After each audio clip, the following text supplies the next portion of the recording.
coming down. I never left it on the ground. I'm not coming down. I want to go higher, higher, higher than that. Welcome back to the Business is Human podcast. I'm your host, Rebecca Fleetwood Hession, and we're here to bring you episodes that blend meaningful work with profitable success. Here to steward what I call the age of humanity. I believe if we transform the way we work, we can transform the way that we live. As always, my friendly request, if you like what you hear, hit subscribe so you don't miss any episode, and leave a review to tell the other humans that they might like it too. Always looking to help you and connect with others. All right, let's get into it, shall we? Welcome to Business is Human, where we explore the intersection of brain science, the Bible, and business. Today's episode: what do you do when some of your team members aren't interested in climbing the ladder, the fictitious proverbial ladder? They don't want to join the committees or live and breathe the mission statement that you work so hard on at the retreat. They're just there for the paycheck. Here's the twist. Before I tell you the twist, let's pause and ask yourself, what was your immediate response to that? We're like, oh my gosh, what should we do? We need to make sure that they're mission driven. We got to get them involved. Engagement. Here's the twist. It is perfectly okay if people just want to show up for the paycheck. So we're going to talk about how to lead them well, how to honor their humanity and their choices, and to help release the shame and the frustration that can often creep in on both sides for the employee and the leader. I think we've pushed this mission-driven thing a little too far. Yes, I believe we should make sure that people know the connection of who the business is for, who you serve, why it matters. That's good business. But to think that everybody wants to aspire to some fictitious ladder climbing thing, I think that's a little rough. And I hear it. I have people that I've worked with, coached, that have said, how do I help my leader understand that I'm perfectly happy in the role that I want? I don't want to be promoted.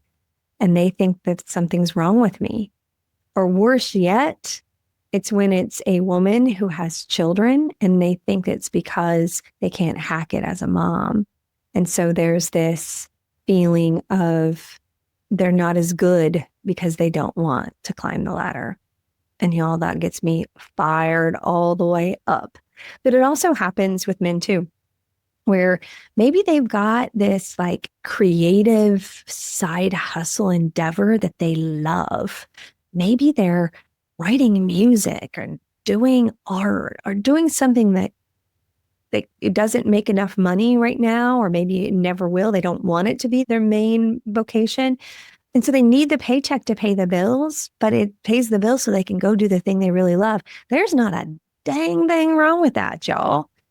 And so I want to talk about, like I said, how to lead them well, how to honor them, and not have anybody feeling any kind of shame or frustration. So part one, what's the science behind motivation? What's the brain telling us about motivation? Because everybody is wired differently. We're all unique down to our fingerprints. And some people are more driven by purpose. Others are more driven by stability or autonomy or creativity or rewards. Like everybody has a different motivation factor. But the universal motivation drivers from a science perspective, Daniel Pink's book Drive outlined this really well. Autonomy, mastery, and purpose, which was recycled, I guess, from self-determination theory. It's just a science thing. So you can present it in a lot of different ways. Nothing wrong with that. Autonomy simply means that people want to feel in control of their choices. They want to know that they have choice. Now the buzzword that people are using is agency. They want to know that they've got the freedom and to lead their own lives. Some might call it write your own story. You know what I'm saying? So to be just, I can create my own life. Competence is feeling effective and capable and able to like have the skills to do your job. And then relatedness is feeling connected to others. So autonomy, mastery, and purpose is how Daniel Pink did it. Self-determination theory is autonomy, competence, and relatedness. So the relatedness is what I'm talking about when I talk about the age of humanity. So that's the shift from the industrial age, which is largely about control, where we've separated a lot of the work out into departments and pieces and parts so that we can control, measure, and optimize the smaller piece of the business. That's what's got us disconnected and feeling like machines here to produce. The age of humanity is based on connection, relatedness. How does my work impact the greater good, especially as it relates to, drumroll please, humans, people? It's not enough to say, we're going to take this hill and we're going to increase market share by 30%. Nobody cares about that. But if you say, well, the leaders care, the people who get paid the most care, the shareholders care. But if you're connecting people and giving them relatedness, it needs to be based on some aspect of humanity. So great, increase your market share by 30%, but do it by serving humans, more humans, or serve the ones you got in a better way so that they pay you more. But make sure everybody is related to the human aspect of your business. So if somebody's there to get a paycheck, that provides stability and safety, a basic human need that we all have, and it needs to be met in order for people to feel safe enough to explore anything else that might even be mission related. And so another fact about this is if people aren't being paid enough to feel safe and live well, they ain't caring about your mission. They're trying to pay for daycare and diapers, y'all. Or they're just making sure that they're not going to get thrown out of their crappy apartment. When that's where you're at, you don't give a rat's patoot about mission. You're just trying to survive. So when you hear people with the rallying cry of, people need to be paid a living wage, that's what it means.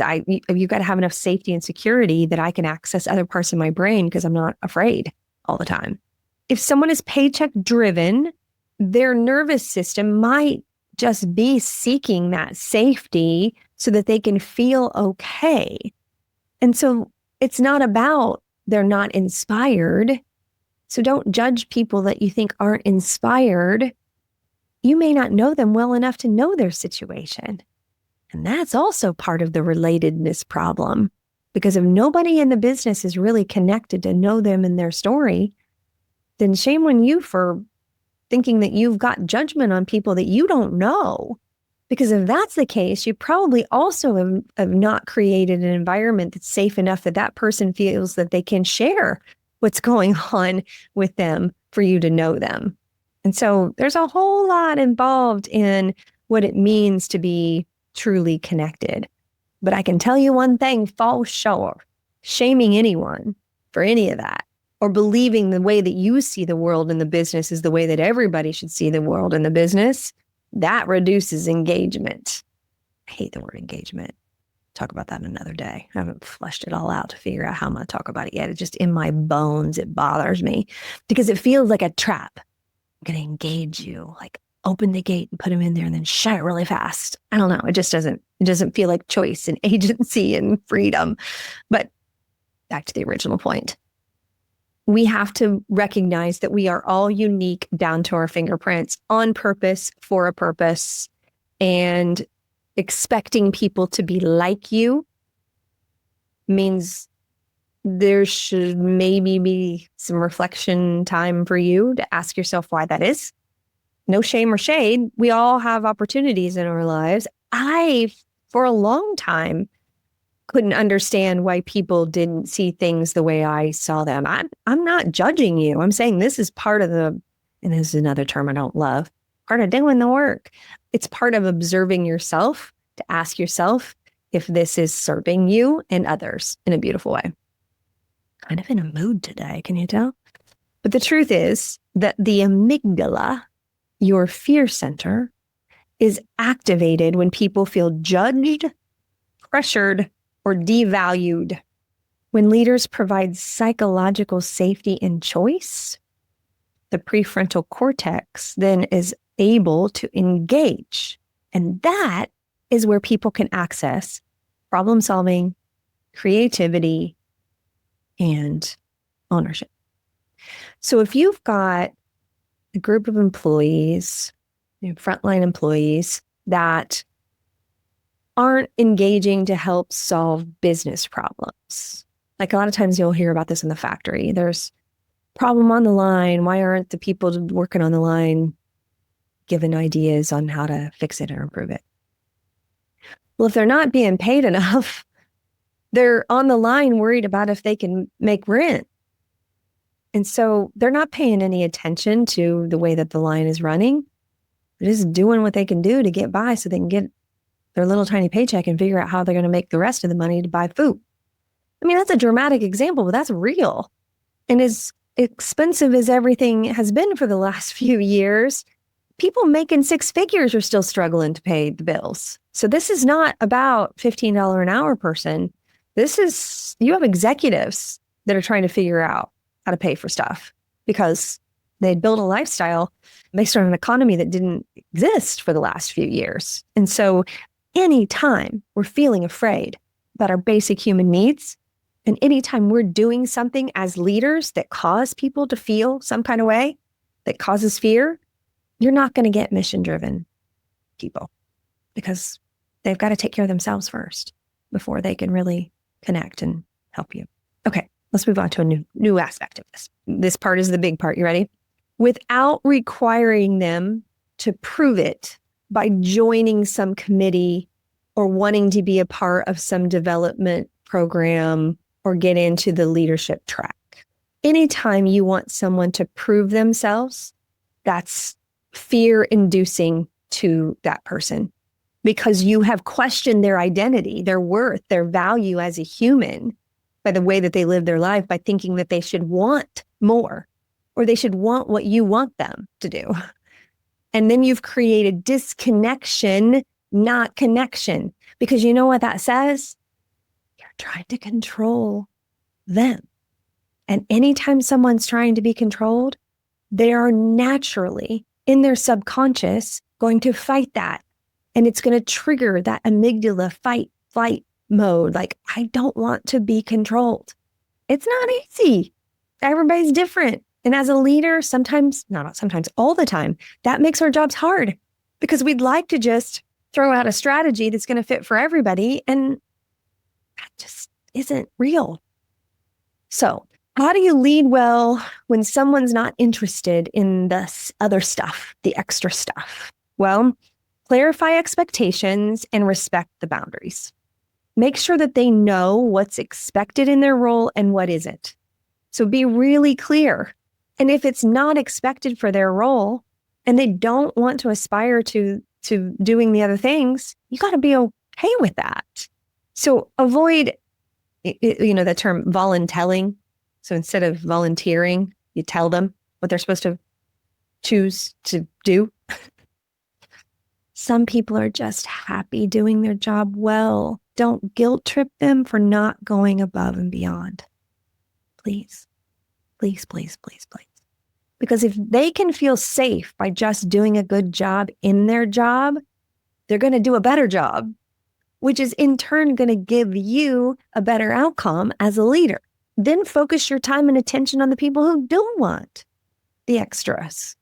Number 2, recognize that excellence where they are matters. Celebrate them.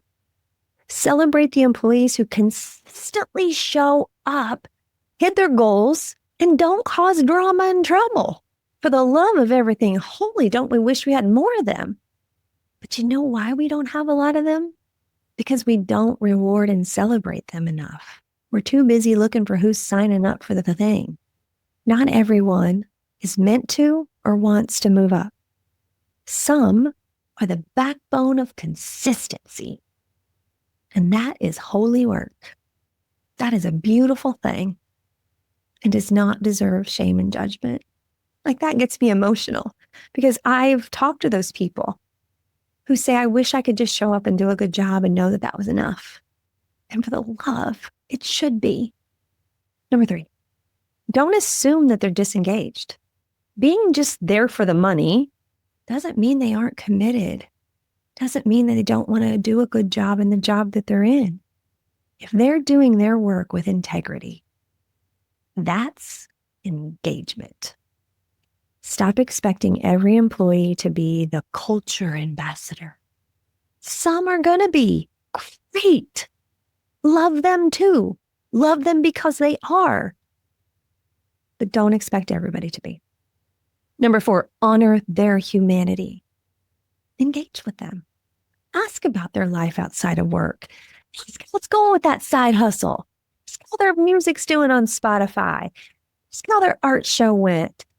Ask whatever. They're coaching the kids' soccer and they're loving it. They're in charge of all the things kids' soccer. Build relational trust without expecting some sort of performance uptick in return for your attention. Empower them with the choice. Hey, here's a new project if you want to do it, but no pressure. If not, I'll find somebody else that does. Or maybe it's not a project that needs attention at all right now. Number 5, release shame for you and for them. If you feel frustrated that someone doesn't care as much, that's a great coaching moment for you. Ask what that trigger is for you. If you want help with that, book some time with me. We don't have to book a full year of coaching, although that'd be super great. Just book a session and say, help me talk through this. Okay, I'd love to do that. I'd love to help you with that. Your job is to lead, not for you or the company to be, this word's going to be a trigger. I'll say it anyway because I wrote it in my notes. Your job is to lead, not for you and the company to be worshipped for the culture. Okay, I want to keep moving because you're probably triggered. If you need your team to mirror your passion, to feel validated, just pause and reflect. No shame, no judgment. I've been there. Like, what the fuck is wrong with that person? Why don't they care more? I'm busting my butt over here. Why can't they? I've been that person. I got no shame or judgment for you. I just got love and the interest and availability to book some time with you to help you do that. It's my job. Our source of worth is God-given. It's not based on our productivity or our achievements. And that goes for you. That goes for them. That goes for me. It's not a reflection of your team's enthusiasm. So, how about a couple of reflection questions to help you as a result of this episode? Who on your team might you subconsciously or maybe consciously be judging for not caring enough? And ask yourself, what's underneath that judgment? Another one, are you trying to shape people into your image of what a great employee is? Or are you leading them with curiosity and compassion for who they really are? There's another one. What stories do you tell yourself about people who are just here for the money?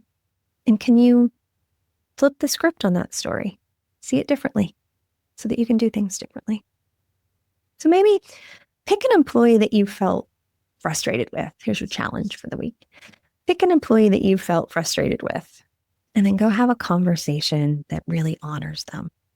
Ask what they love about their role, what matters to them, what do they do outside of work, and then affirm their value based on who they are and the great job that they're doing now. And the best framework for this is VRI, which is my framework that I use in my coaching that I created. Value, relevance, and impact. Value is who they are, God-given, gift and talent, how they were wired. Affirm their value, and then tell them how it's relevant and impactful to the role and to the company as they are today. without asking them to do more. And just be authentic, be caring, be kind. Ask them what helps them do great work so that you can continue to support them as the backbone of consistency in your organization. Say, how can I support you to keep doing the great work in a way that works for your life? Oh my gosh, if you said that to an employee, like I get emotional just thinking about if you said it genuinely, you could say, I value the consistency and strength that you bring to this role. Even if leadership or extra projects aren't what you're interested in, you're a key part of this team. Y'all, they would go home such a different person by being affirmed in that way than the low-grade fever of shame that they carry around. Okay, so what if you're the employee who's just there for the paycheck and wants to stay there, but be respected for that? Try this one. See if you can have a conversation with your manager or leader and say, I'm committed to doing my job well, and I really do want to contribute to the team. Even though I'm not looking to move up or take on more right now, I appreciate your support in helping me grow within my role and that you see the value that I bring. And then just consistently show up with excellence in what you're committed to do. Continue to perform with integrity and communicate honestly, and know that that matters, whether somebody else acknowledges it in you or not. I want you to know that that matters. And if you're a prayerful one, I can tell you right now that God sees it. Even if you're not a prayerful one, God sees it. And that's enough every day. And that's enough for this episode too, don't you think? All right, y'all. Till next time. Love you, mean it. Bye. I'm not coming down. I never left it on the ground. I'm not coming down. Thanks for being here. You can follow us on Instagram, Business is Human, or TikTok, Rebecca Fleetwood Hession. It's a great way to share some of the clips with your colleagues and friends. All right. Make it a great day. Love you, mean it.